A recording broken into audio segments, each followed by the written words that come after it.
Malik D, your financial credit guru, the hitmaker, the score. Fox Soul's #1 financial podcast. I'm here today with my co-host, tax accountant, economist Dan Green, and also I have Wes Weston. He's an underwriter.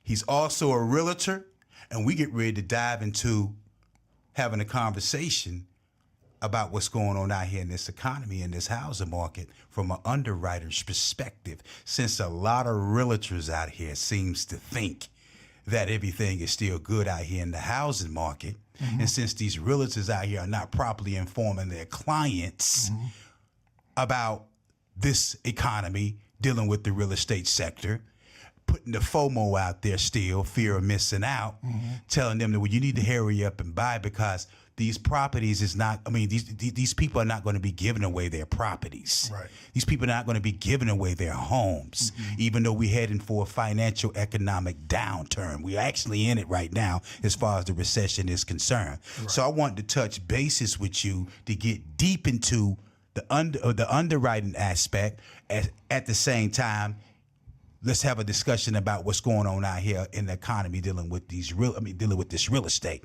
So if you can, introduce yourself to my podcast listeners and my podcast viewers. Okay, thank you, sir. The name is Wes Weston. Grew up in customer service. That's how I actually entered into financial services. Within those years, I was with J.P. Morgan Chase Bank, doing personal savings, doing customer service. Graduated to small business, worked customer service in the private bank, middle market. Then went on to the sales side of things. Actually, the person that you see when you come into the bank. Yeah. Became a financial specialist, where I started off with opened up checking accounts and things like that, savings accounts. Grew to the level of becoming a small business financial specialist, so helping small businesses on the credit side of things, credit lending. I actually achieved investment licenses, sold annuities, graduated to a financial planning team, worked on financial planning with financial planning support. From there, that's just kind of rolling it up in one little meatball. Came down to Charlotte. Before I came down to Charlotte, worked over in revolving credit cards. Did that for a while. Came over to Charlotte. That's where I came down, graduated to mortgage lending. I started off as a loan processor for a couple of years. Then after that, graduated to mortgage underwriter. Wow. Okay. Was laid off at one period of time, then came back in as a commercial credit analyst, where I worked on the business side of things, commercial side of things, and then recently experienced a layoff, well-renowned layoff, where it was via Zoom. That company that I work for, I won't mention them because I don't want to. Right. But I was a part of that layoff. And they laid off a lot of people. From that company that you discussed with me too. Yes. And it was abrupt. Yes. Out of the blue. Out the blue. Actually, for me, it was like when I got laid off, it was the day before my birthday. Really? Yes, the day before my birthday. So, that was kind of crazy, But nonetheless, it's okay. And but took that time off to go get my real estate license. I'm not actually a realtor yet. That's a part, once I align myself with a real estate company, which I'll be doing next week. That's the flip of the switch. Right. And then go through that process and actually become a realtor. But you understand that financial game between being an underwriter and the real estate game. Yes. Because it works hand in hand. Yes. For many years, underwrote many loans. So I'm the person who says yes or no.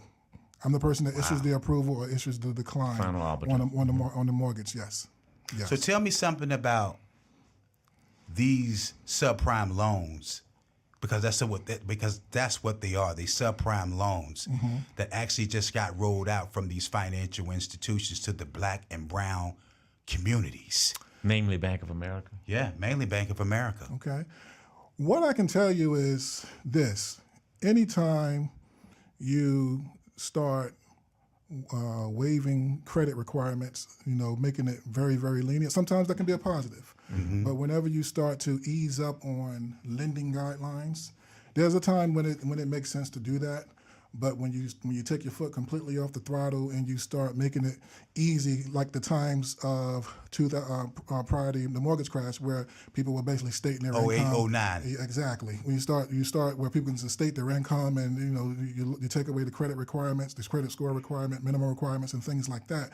When you start to do that, that's when it can become dangerous. That's when it can become dangerous, because an applicant that you would have normally held to this particular standard, you might not be holding them to that standard anymore. Right. And as you see what it's done to us in the past, you can kind of like history repeating itself. History is definitely repeating itself. You can be doing the same thing just over and just repeating the whole process all over again. From what you just stated, as far as history repeating itself, from the current state that we in right now, do you see that we are heading there?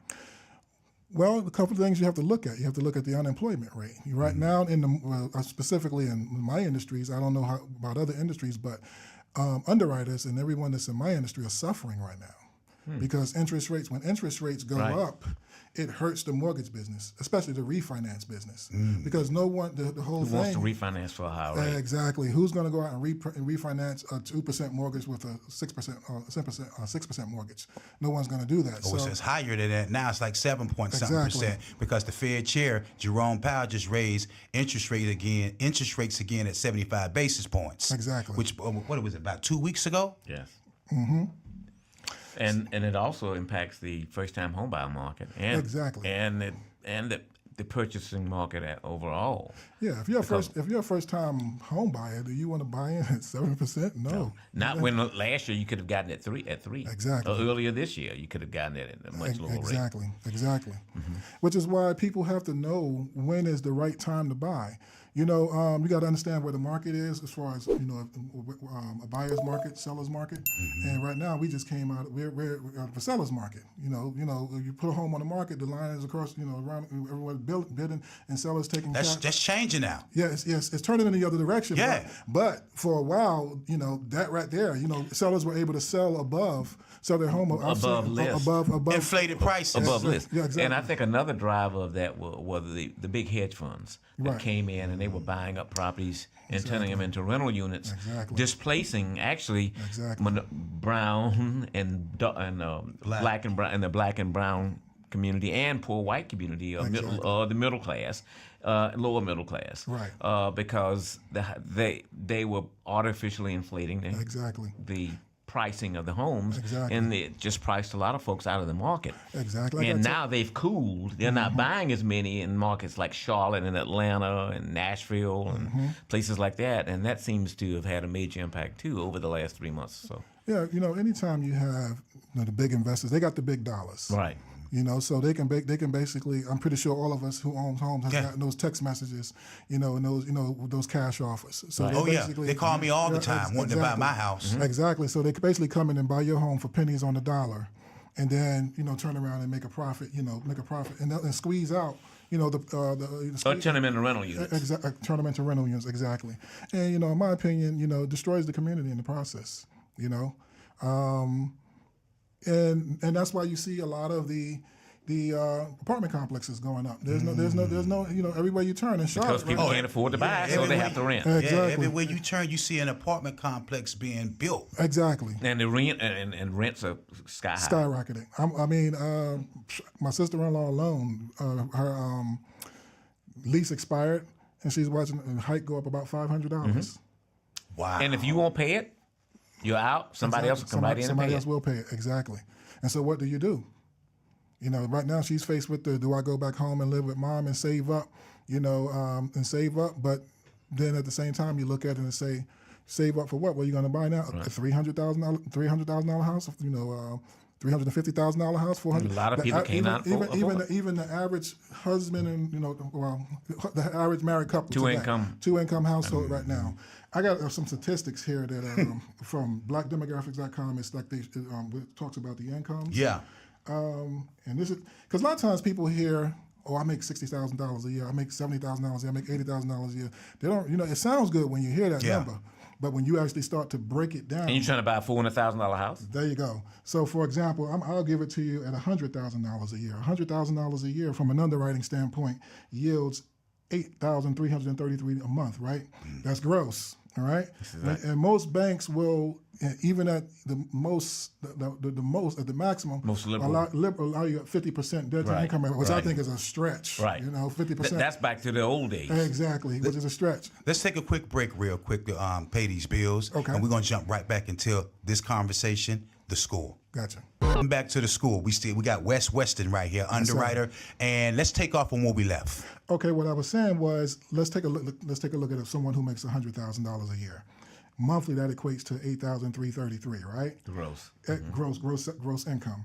You take that at 50%, which is the common max that most lenders will lend on. It used to be when I first came in. And that's combined debt to income. Combined debt to income. It used to be when I first came in, 41, 43 was exactly. like, you needed an the exception. High 30s Exactly.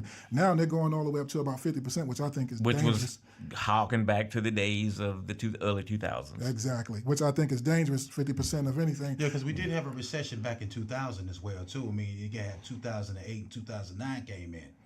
Yeah, 1999, 2000. Yeah, that was more down due to the dot-com bubble. That was the dot-com. That had nothing to do with real That was estate. the dot-com bubble, yeah. The late 2000s had to do with the real estate crash. Okay. Exactly.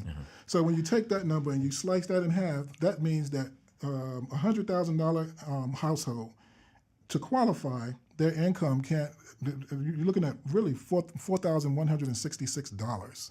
So when you take that number right there and you take a look at, let's say a $300,000 home today at 6% today. Right. That payment alone, just principal and interest. 7%. Because the rates just went up. Okay, but for the case of argument, I got you. I went out there and used 6%. That, without even including taxes and insurance, HOA, and anything else that applies, you're already at $1,799 on a $300,000 home. Wow. So when we talk about the middle class, I actually describe that as the middle poor. Exactly. Because what that basically means is, if one, and that's combined, a total combined household income, that means if one person loses their job, you're already in trouble. Exactly. You're already in trouble. And here's something that the banks do. The banks go by gross income. I've always argued, this is just the way it's done in lending, I've always argued that I think it should be based on net income, but then nobody would qualify. Right. Then nobody would qualify. So when you look at it from a real standpoint, what you actually take home is what you actually use to repay your mortgage. And so then we're not even looking at, the regular day-to-day stuff. We're not even talking about the car insurance. This stuff is not even included in that utilities. number. Right. We're not talking about utilities. We're not talking about car insurance. We're not talking about food. We're not talking about gas. We're not talking about transportation. We're not talking about shopping. We're not talking about necessities. Exactly. We haven't even gotten to that. So you basically are walking in to, like I said, you basically end up where we were, like you said, 2007, 2008 levels. It's dangerous. And that's exactly what's circulating again, because a lot of people don't think that we're in a recession. You could tell by like you stated, you could tell by the housing market. The housing market is declining right now, while interest rates are increasing. Yes. But you got these realtors out here putting it out here with these individuals like the housing market is still good. And then they were like, don't expect for nobody to just give their house away. Right. You know what I mean? It's not about giving their house away. It's about properly informing your clients about what's going on out here in the economy, dealing in the housing sector, so they don't end up being upside down in their properties with these high-ass interest rates out here, and at the same time still with these overinflated ass properties. Right. Because they still overinflated. Yeah, they're declining 20 to 30%, but we need to come all the way down to 40 and 50 and 60% where it could create that balance with the interest rates already being high. Right. If the interest rates are super high, who cares? As long as they bring the prices down. As far as declining on these properties, they bring it down to 40 to 50 and 60%. Right. So from an underwriter's perspective, how you view that? Well, a part of that responsibility as well can also be to be given to the borrowers themselves. Whenever you lack awareness, when you lack awareness, you're not aware. I don't think we can put it. And our community, and our black and brown community, isn't really aware of what's going on. They're just going off what the realtor is instilling in them, which is that FOMO. Exactly. Yeah, to some degree. But I don't think we can take the entire responsibility on the realtor, because just like with anything, if you walk into consumer needs to be educated. Exactly, you have to definitely go out. Well, that's the realtor's job to properly educate their client too, even though they in it to make money. Actually, a realtor has to be very careful around giving advice. So they're not actually allowed to give advice. Because then you step into a whole nother, you step into taking that and operating in the form of it's ultimately up to the consumer. Exactly, it's ultimately up to the consumer. So yeah, I see what you mean. Their job is to sell a home or bring a buyer and sell it together. That's their job, and they're going to do that. But another thing is when somebody has it in their mind that they want something, that they want to buy something. A lot of times they don't care. We as people, this is where we have to educate our, black people. When we have that unfinished that we want something, we're not. We close our ears, to reasoning, and we put just blinders on. Exactly, and we want what we want, and forget all that. I just want a home. You don't. And I want this one. Exactly. I want the granite counters. I want this. And don't give a damn if they upside down. Exactly. Do you know how many people actually? There's something that we call first payment default. They're doing it in Atlanta, Georgia. You late one time on that property, they start that foreclosure process. No, what I mean is, do you know how many people after they actually close on their mortgage that they accumulate a 30-day late? The very first payment they're actually late on. Because they can't afford the house. Ratio? What is the ratio? I don't have the stats on that, but it's very increasing. It's very common. Is it increasing now? I can't speak on it because I haven't looked at the stats, but I just know from being in industry, because those type of things would fall back on us as the underwriters. There was something called post-closing, and so when that would happen, when the sometimes the loan get kicked back from the investor, or they had a post-closing team that would actually go back and review for quality and audit standpoint. They will, when that happens, they go, okay, why did this happen? You approved this loan. Why did this person miss their very first payment? That falls back on the underwriter. That means I missed something. That means I qualified a borrower who was not qualified. But that happens often. A lot of times in lending, there's, of course, obviously there's pressures and things like that. Yeah. But, as underwriters that you're getting, there are deals that they, there's undue pressure sometimes on us as underwriters.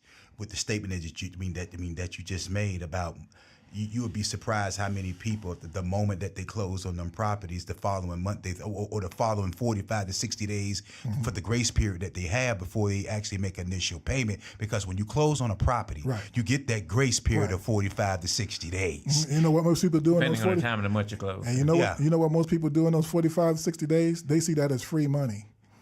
Instead of saving that money and keeping it in the bank, they see it as, okay, I can go out shopping, I can go do this, I can go buy a brand new car. We see a lot of that right in the mortgage process.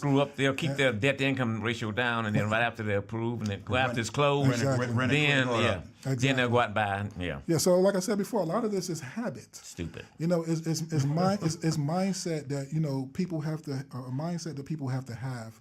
And part of it is education, as you mentioned as well. Understanding these numbers and how these numbers work when you're actually going to buy a home. So I come from a time, if you probably remember, as a young boy, I remember, aunt and uncle getting together, renting for years and years and years, saving up. Save up their money. The old way it used to be, you're saving up. And I remember my aunt and uncle buying their first home at 38 years old. He was probably 42 years old, because back then that's what they did. They rented, they saved. You came up with the down payment. Now today you have a 22-year-old can buying a $300,000 home because they got an 800 credit score. You understand? So when they have no understanding on, it's like the child that gets that credit card in in college. Have no understanding of how this credit utilization, debt to income ratio. Exactly.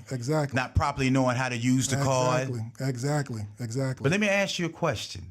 And I'm jabbing at you, trying to poke at you, because I want to get the answer to the question that I'm asking about the economy in this state right now, where individuals jumping out there buying these overinflated ass properties.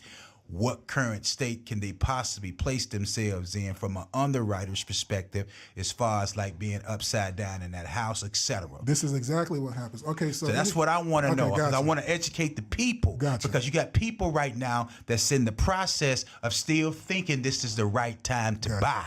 Okay, so this is going to kind of bridge off my investment experience. Anyone that has invested in before, especially if you traded stocks or anything things like that. Of course, we deeply, exactly. me and my co-host, we deeply invested into the stock market. And I can't speak on that because I'm not licensed anymore. But what I will say is, generally, people know you buy low, you sell high. Of course. That's where unless you're you buy low, you sell high. You buy when it's blood. Unless you're trading. You buy when it's blood in the streets. Exactly. So let's take a quick commercial break. Okay. So we can pay the bills. But we're gonna jump right back on this. The score. Welcome back to the score. Yes, sir. Wes Weston. Let's get back to where we was at. Yes, sir. So what I was saying, typically what people do is in the art of investing, you buy low, sell high, unless you're kind of there's different type of investment. But that's typically you want to earn a profit. You buy something low, you sell it at a high price. Well, what's going on in the market is, remember, a lot of the homes are being sold at the highest price right now. Yeah. A lot of these homes are being sold above appraisal value. So not just they're overinflated. Not just listing price, appraisal value. So the appraisers are actually going out appraising because of what the hedge funds have been coming in and pushing it and forcing consumers to pay more. And people are desperate because they want housing. Think about it. If you've been over here in this apartment complex, and maybe your house size is growing, maybe different things are changing in your household, and you want, or you just, I know for me, I was ready to have my own. Exactly. And the thing about it is, you can buy. If you have decent income, you could buy a $400,000 house when the rate was 2%, right, or 2.5%. Exactly. Now it's triple. Yes. And so your payments are much higher. Yeah. That's why that also drove the pricing of houses because the money was so cheap. So you're buying at the highest cost and at the highest selling price. Exactly. You normally want to, most of the time when people come in, they try to ride the wave, they come in at the top of the wave. And so like you said, then it's about to go in the other direction. And that's how you actually get caught with negative amortization. You buy a home, let's say at $400,000, all of a sudden the values in the community begin to drop because they were never valued at that from the begin with. They start to drop. Somebody in the household loses their income, or you get in there and you realize that it's a little strapped because you got to prove that a 50% debt to income, and you're ready to refinance, and you can't do that because the rates, you bought at the highest rate. You're in trouble. You're in trouble. That is stress beyond stress. So, and I think that's going to slow the market substantially. I think the fact that the rates are going up, it's going to force the consumers to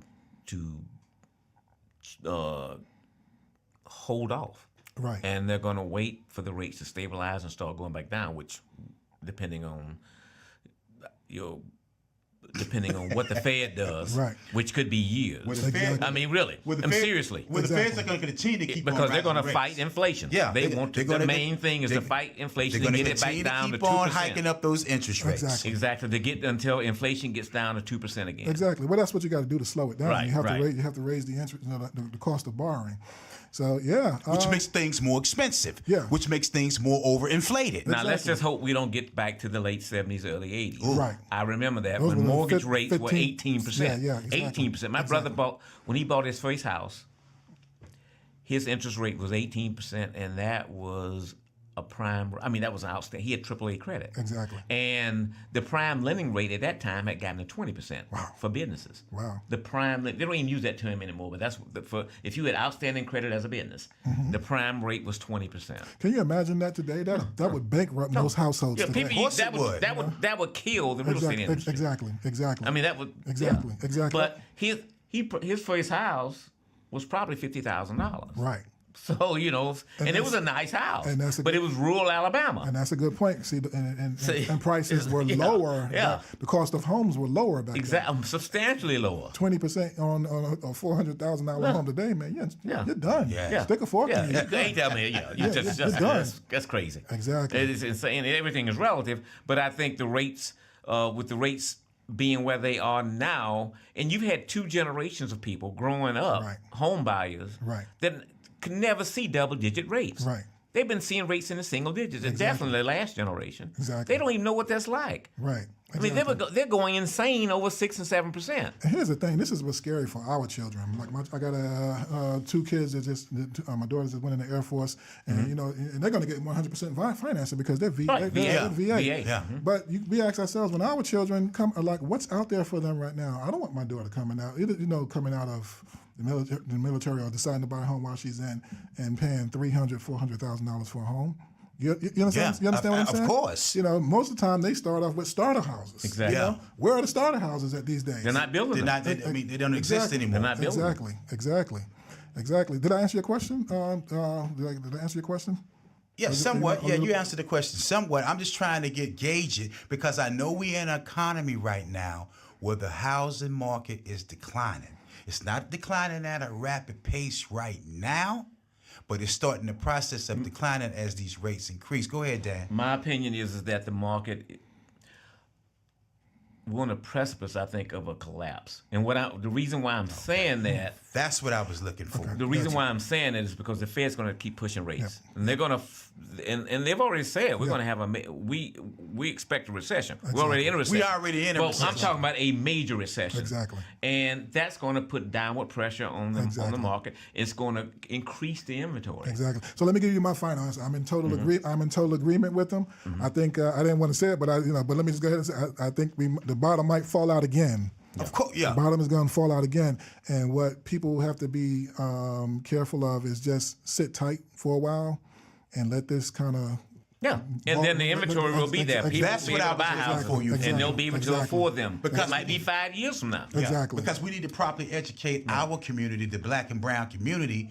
Now is not the time to really jump out there and buy. If you really look at the MLS list right now That's right. of the listing of these properties, like we stated, about 6 or 8 months ago, you place a property on the MLS list, it's gone in 24 to 48 hours. Right. Right now, these properties is getting priced on the MLS list. It's sitting up there for 30, 45, sometimes 60 days now. Right. So the market is like you said, it's going in reverse now. Exactly. It was a seller's market. Now it's becoming to be a buyer's market. But if you sit tight right now, you can be able to get obtain or seize an opportunity to get some great deals, even though the rates might be high. Because they're going to continue to keep on increasing interest rates. But as long as that housing market starts to decline, and it starts to decline at a rapid pace, it's going to balance and even itself out where you ain't even stuck out there paying them high payments. And don't forget, right now, while people are still running out there buying these overinflated properties, they did a nationwide tax assessment this year, and it's going to roll over into 2023 with these people taxes and the mortgage insurance increasing on top of the overinflated properties that they jumped into that they really can't afford to pay. So now they're going to get hit. Now they hit with the overinflated mortgage payment that they're paying. Now they did a tax assessment this year on taxes and insurance or mortgage insurance within those vicinities of those houses in each state because it's a nationwide tax assessment. And what's going to happen now, it's going to reflect more of their it's going to reflect more of a payment in 2023 on top of the payment that they're paying right now. I wholesale properties sometimes, and I flip properties, and so I'm tied in with Zillow and Realtor.com a lot, and I get a lot of emails set up where I get emails on adjustments on properties and stuff, and a lot of properties now in some markets. They're dropping the prices. They've been out there, they're staying out there, and I also do stuff with the VA site and the HUD foreclosure sites, and they're dropping their prices. Now. Before they were not. Supply. And so go ahead. I'm sorry. Supply and demand is going to always going to. We're always. That's the key driver. Exactly. That's the key driver. Supply and demand, and so. The timing and knowing when the purchase is always going to be, is always going to be. The smart thing to do. If you buy at the wrong, whenever you're at the tail end of the hype, so to speak, it's just like the stock market. Exactly. The guys who get in at the top, thinking it's going to keep going up, get killed. Exactly. And it happens all the time. They get the rug pulled out from our retailers, the retail investors get in at the and then they get slammed. People are normally like knee jerk. They hear about it, they hear about it, gets hot, and then they decide to go do it. Right. It's like I love to play roulette. You got to catch that dealer, you got to catch that rhythm. You buy when it's blood in the street. Exactly. You buy when it's blood in the street. Right. So you can ride the wave up. Yeah.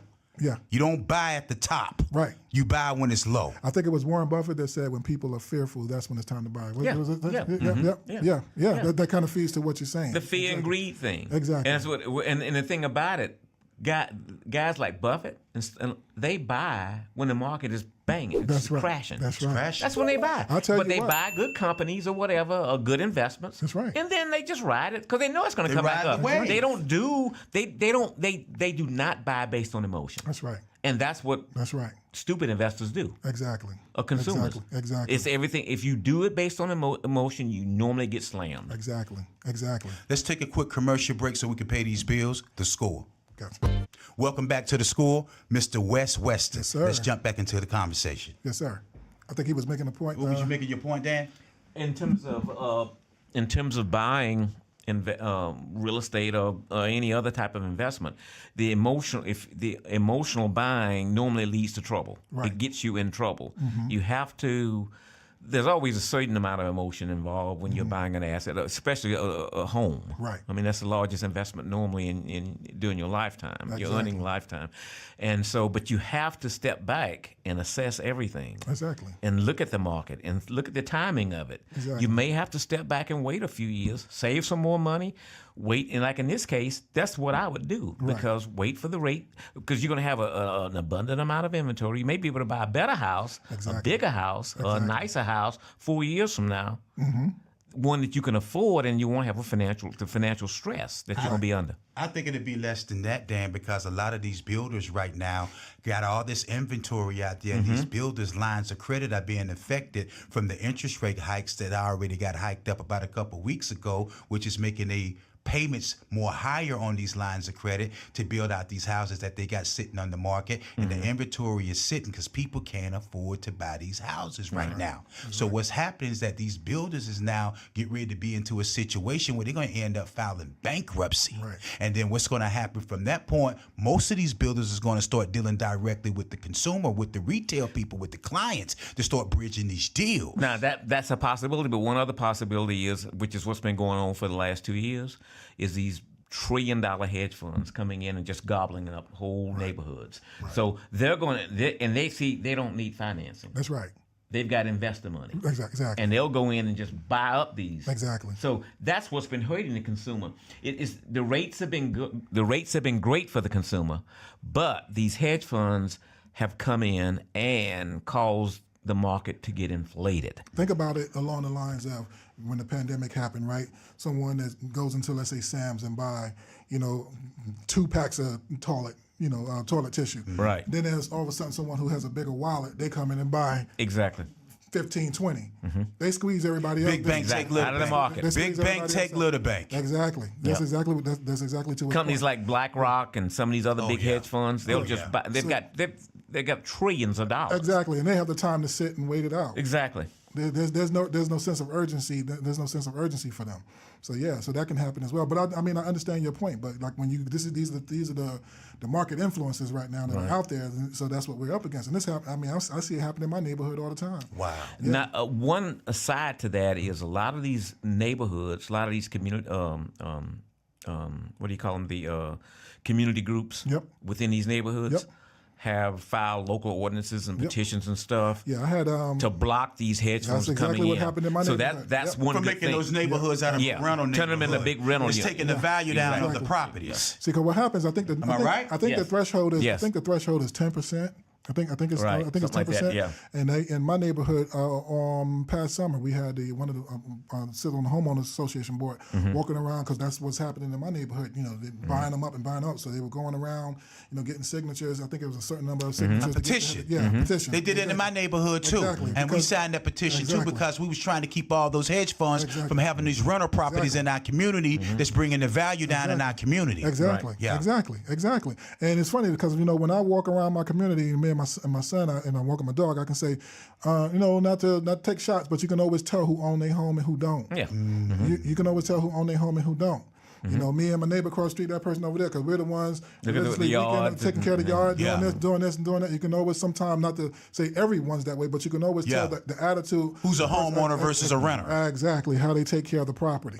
So if you got an abundance, anything over 15%, that becomes dangerous to the neighbor. That becomes dangerous to the value. Exactly. Anything greater than 10% becomes. As a matter of fact, from a lending standpoint, when we review the appraisal reports, that's something we look at on the appraisal report. If The percentage of the percentage of rentals. Exactly. We look at that. Or foreclosures. They definitely look at the foreclosures because if you're going to lend on in a distressed neighborhood, that's automatically a problem. That's a flag. Yeah, exactly.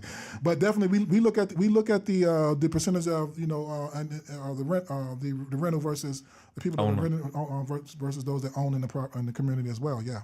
Now, Dan, you said as you being a real estate, I mean, you're an investor. Right. I mean, you do Wholesaler, you yeah. do a wholesale investor, and you said you've been seeing a lot of these properties starting to decline. In certain markets, you see, you see them taking.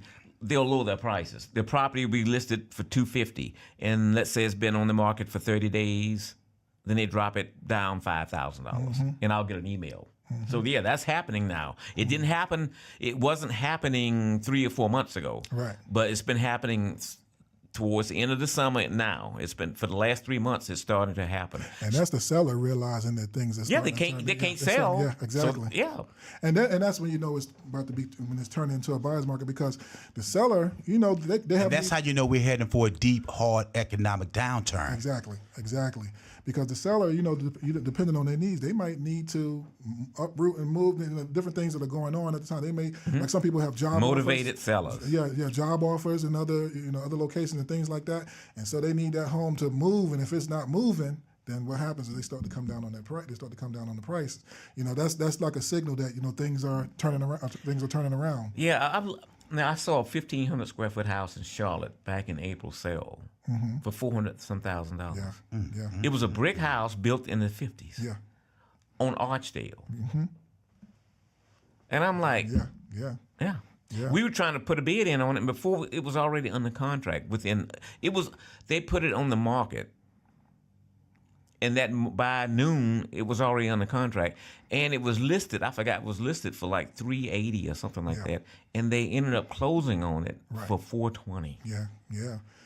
Something. That's insane. It is. The average couple today that are buying homes, even if are walking into $400,000 neighborhood. Typically, you would buy something, and I know we're not at these numbers anymore, but you're somewhere 200, 225, 250. Back in the day. Right. And then maybe if, you want to upgrade later on, maybe the husband someone got a better job, making more income, you decided to upgrade and you sell that whenever. But today, people are walking into $400,000 homes, $500,000 homes. That's crazy. With the rates where they at right now. With the rates where they are right now. So they're going to be upside down in that house. Immediately. I looked at my old home, what I bought in 1988. I paid $86,500 for it. It's on Kuckenbaum. It's in Overbeck, over there off of Sharon Road West. I looked a couple days ago, $435,000. Wow. It was a nice house. It was only like 1,700 square feet. Right. Not no vaulted ceilings or anything like that. Right. 3-bedroom, 2.5 bath. Yep. Because I always learned that it's not how much something costs, it's how much is it worth to you. Exactly. How much is it worth to you? And if people are willing to pay the price, but to your point, we're in dangerous times because when the bottom falls out, then we're going to be, and then here's the thing that happens is when. And my main thing is that I want to make sure, once again, that our community is properly educated as to what's going on out here in this real estate housing sector. That's right. I'm trying my best and to give them some freedom and culture. So if I was to add to that, I would say the best thing that if you're going to buy a house, I would say, number one, clear debt out the way. That's first and foremost. Right. Take care of your debt. Because I already kind of went over the numbers. Yeah. You clear your debt out the way so that at least the only thing that you're looking at is, a mortgage, and maybe between the two you can do that, But if you're coming to going into a new situation in the debt and things like that, and then trying to take care of this with a new bill now, you're gonna lose. Exactly. So that's what. And then when it does turn around and the bottom falls out, and you can't even sell it to get to try to to get away from it, then you're stuck. Wow. And then right now, what's happening, like I said, particularly in my industry right now, job losses is when you couple that it's all good as long as people are working. When you get there, it's all good as long as but. Unemployment, yeah, is getting ready to to spiral out of control. Right. People are already. We talked about this earlier. People are already losing their 401ks. Yes. People are already losing their annuities.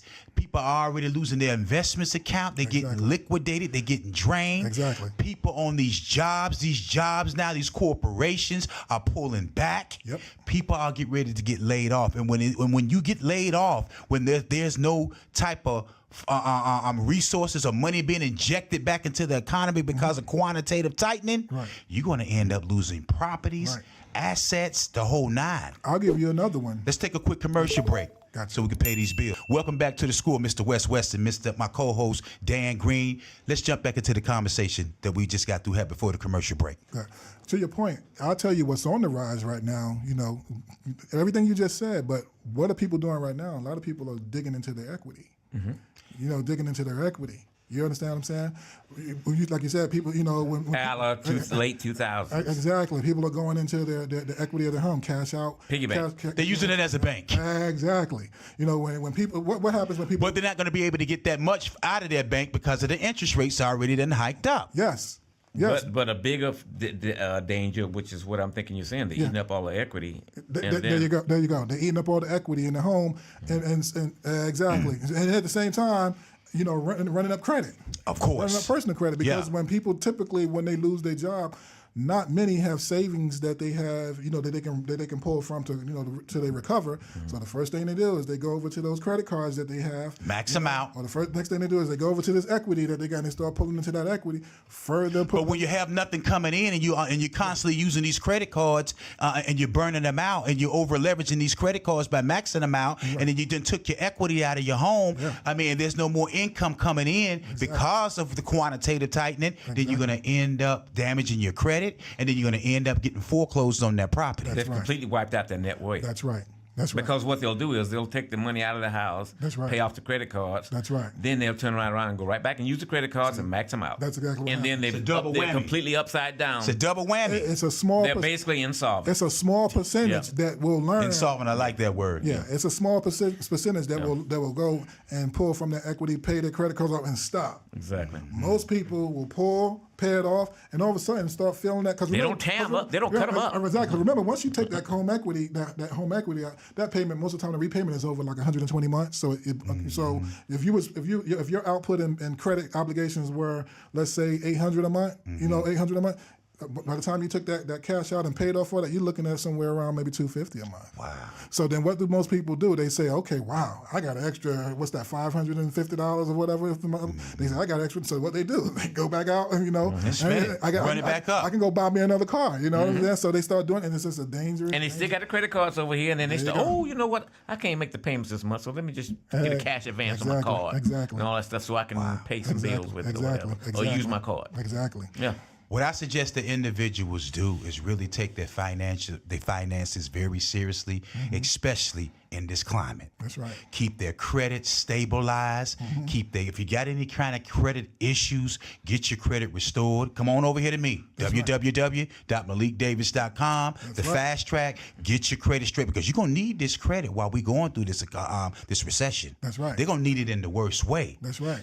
Some of them be able to get lines of credit. Some of them be able to get these business loans, these business lines of credit to hold them up. That's right. It'll stabilize you. That's right. Because it's going to turn, but it's not going to turn anytime soon. That's right. It's picking up momentum now. But I strongly suggest that individuals, if they want to survive during this economical financial recession, they best to get their credit clean and maintain it and know how to leverage and use their credit. Absolutely. Once again, www.malikdavis.com. Fast Track. Come and see me. Come and see my staff. Wes, from a realtor's point of view, looking at the housing market now versus back then from 2008. Okay. What do you see the difference as far as the numbers, even though we know it's been inflated? Okay. The prices of homes, it's a different dynamic than it was then. See, in 2008, what happened was lenders were, remember the adjustable rate mortgages? Yeah. Okay, so the problem, and no income, no doc mortgages, no stated loans. Interest only. Exactly, the interest only ones. So what did that do? you can get this home over here, and your payment is $300 a month, right? Mm-hmm. And so what the people did, everybody at that time wanted to go buy another property. So the problem then was, you have a person that knows nothing about real estate investing or real estate property going out buying. You have the average mojo going out and buying another house. Mm-hmm. You understand what happened when everything flip flopped and turned and blew up? It just went kaboom.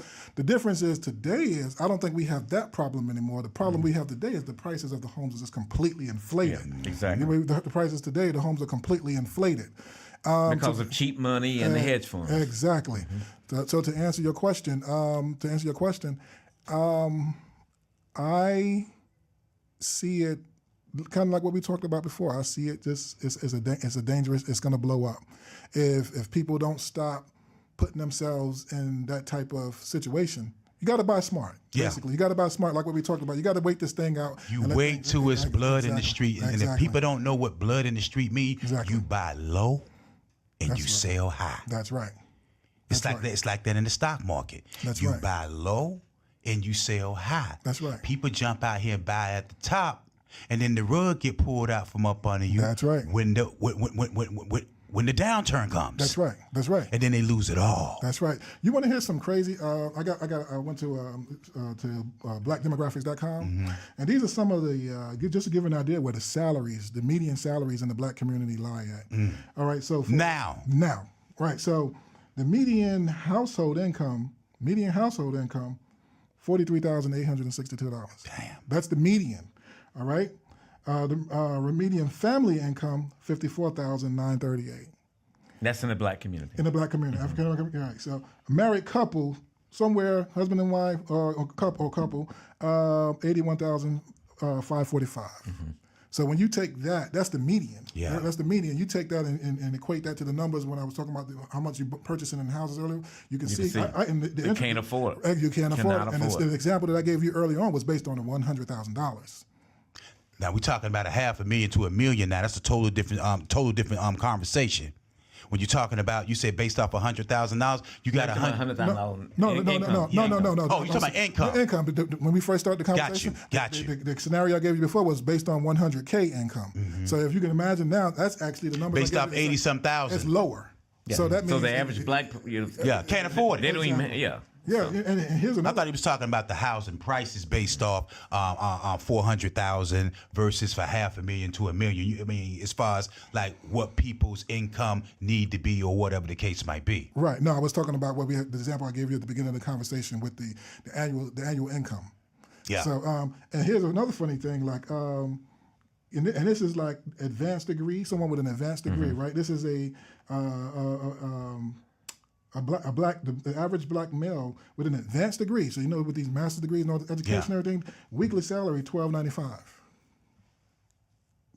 If you need me to calculate that, you can calculate that. You want me to calculate that's that? That's a little bit above minimum wage. Okay, right? No. $1,295. Yeah, so $1,295 a week. Oh, so it's about 60,000. 52, right? Yeah, right. 12. Yeah, $65,000. Yeah. So you get this, you get that, and that's what that's an advanced degree. For the average Caucasian male with an advanced, it's going to be heavy six figures. And for a black female, right, $1,133 with an advanced degree. So that's another thing to talk about. A lot of times, in the African American community, we're thinking that that's a huge disparity. Exactly. When you compare it to the general population. So we're not even talking about the cost of the student loan debt. Believing that which is a whole nother with master's degrees and things like that. This is on average what it's yielding. So the thinking is, I go out and get now, could some of that be the fact that maybe the advanced degrees might not be in fields that are high paying? Yeah. I mean, we're talking about not a master's in electrical engineering or computer science. Exactly. It might be a master's in African American studies. Exactly. So that's some of that's exactly that's kind of baked into. But you're making your point. Yeah, but the point is sometimes even in the black community is the master's degrees and so far that it's going to yield this exorbitant income, and the stats show that because a lot of them are teachers. Exactly, the median income for those particular degrees don't even support these $300,000, $400,000 homes. Wow, you understand? So what would you tell individuals here on this podcast, to our viewers and our listeners, about the housing market right now as far as going out here trying to buy at this point in time, at this stage where we at, and at this stage where we headed. If you can't afford it, don't buy it. If you can't afford it, don't buy it. That's the best advice you can give. If you can't afford it, don't buy it. Right. And you definitely, if you're definitely out there in the purchase world, don't get me wrong. If the income is there, if the savings is there, if there's if there's stability in employment and things like that, nobody can foresee the future, obviously. Right, but right. if those things are there, and you're in the need for a home, okay. But I would tell people to definitely live within their means. So now is the time to be safe. Exactly. The problem is today, a lot of people want to live above their means. Look, just to basically look good for the Keeping up with neighborhood. the Joneses. Exactly. Looking good for the neighborhood. That's the major problem right there. Everyone, what would have been okay 25, 30 years ago, everybody want grand counters, everybody want a swimming pool in the backyard, everybody want this, everybody want a bonus room, everybody want this and want that, want that. And guess what? These, like you said, these real estate developers, they're gonna just take you through the showroom, and by the time you finish with that, you gotta, you have a $500,000 home. And people are with all the paycheck upgrades, away, a couple paychecks away Couple from of being paychecks on the away. street. First mortgage default, like I talked about. Yep. You lose one income, you're done. Yep. And that's another thing I would say. If you cannot pay that mortgage with one income lost in that household, don't do it. Right. And the incomes That's some very good and the incomes in these households are getting ready to be lost because of the unemployment. You're right. It's getting ready to spike. Exactly. Because we've had a tight labor market for the last several years, post-COVID, pre-COVID, during COVID, and post-COVID. And a lot of those jobs, though, are not being filled. But those are high-tech jobs, Right. a lot of them. Exactly. And now the general market, the general employment market is about to go nuts. Right. Because businesses are cutting back. Even Facebook, they've put a hiring freeze on. And some of the other tech companies now. So it's going to ripple. And of course, the big retailers and all that, they're all going to start laying people off. And you know what happens when the finances go erupt?